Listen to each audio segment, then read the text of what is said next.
Straight of Hormuz ಅಥವಾ Hormuz ಜಲಸಂಧಿ. ಸ್ನೇಹಿತರೆ, ಈ ಒಂದು ಹಾರ್ಮೋಸ್ ಜಲಸಂಧಿಯ ಬಗ್ಗೆ ನೀವು ಕೇಳಿನೇ ಇರ್ತೀರಾ.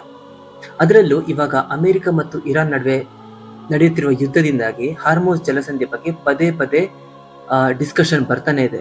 ಇರಾನ್ ಈ ಒಂದು ಹಾರ್ಮೋಸ್ ಜಲಸಂಧಿಯನ್ನ ಆವಾಗವಾಗ ಬ್ಲಾಕ್ ಮಾಡ್ತಾ ಇದೆ.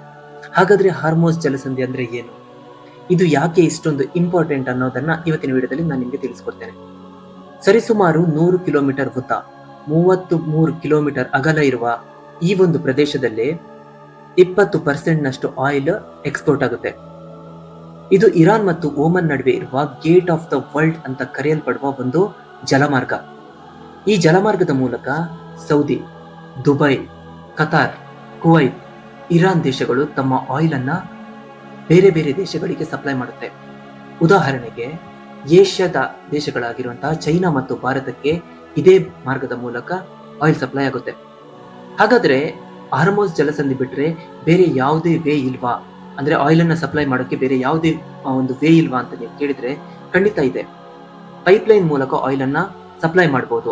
ಆಲ್ರೆಡಿ ಸೌದಿ ಇದನ್ನ ಮಾಡ್ತಾ ಇದೆ. ಆದ್ರೆ ಆಯಿಲ್ ಸಪ್ಲೈ ಮಾಡುವಂತಹ ಕ್ವಾಂಟಿಟಿ ಇದೆಯಲ್ಲ, ಇದು ತುಂಬಾ ಕಮ್ಮಿ. ಇನ್ನು ರಸ್ತೆಯ ಮೂಲಕನೂ ಆಯಿಲ್ ಅನ್ನ ಸಪ್ಲೈ ಮಾಡಬಹುದು.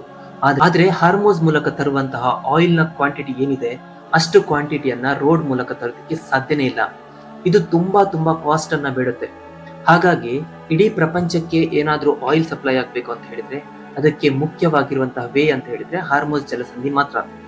ನಿಮಗೊಂದು ಎಕ್ಸಾಂಪಲ್ ಕೊಡ್ತೇನೆ. ಒಂದು ಬ್ಯಾರಲ್ ಕ್ರೂಡ್ ಆಯಿಲ್ ನ ಬೆಲೆ ಹಾರ್ಮೋಸ್ ಜಲಸಂಧಿ ಪಾಸ್ ಆದ್ರೆ $100 ಅಂತ ಅನ್ಕೊಳ್ಳೋಣ. ಆದ್ರೆ ಇದೇ ಒಂದು ಬ್ಯಾರಲ್ ಡಾಲರ್ ಅನ್ನ ಬೇರೆ ಮಾರ್ಗದಿಂದ ತರೋದಾದ್ರೆ 5 ರಿಂದ 10 ಪಟ್ಟು ಹೆಚ್ಚು ಹಣವನ್ನ ನಾವು ತೆರಬೇಕಾಗುತ್ತೆ. ಯಾಕಂದ್ರೆ ಅಷ್ಟೊಂದು ಕಾಸ್ಟ್ ಎಕ್ಸ್ಪೋರ್ಟಿಗೆ ತಗಲುತ್ತೆ. ಹಾಗಾಗಿನೇ ಹಾರ್ಮೋಸ್ ಜಲಸಂಧಿಯಲ್ಲಿ ಮಾತ್ರ ನಾವು ಕ್ರೂಡ್ ಆಯಿಲ್ ಅನ್ನ ತಗೊಂಡು ಬರೋದು ಬಹಳ ಸುಲಭ. ಇದೇ ಕಾರಣಕ್ಕಾಗಿ ಇರಾನ್ ಇವತ್ತು ಹಾರ್ಮೋಸ್ ಜಲಸಂಧಿಯನ್ನ ಪದೇ ಬ್ಲಾಕ್ ಮಾಡ್ತಾ ಇದೆ.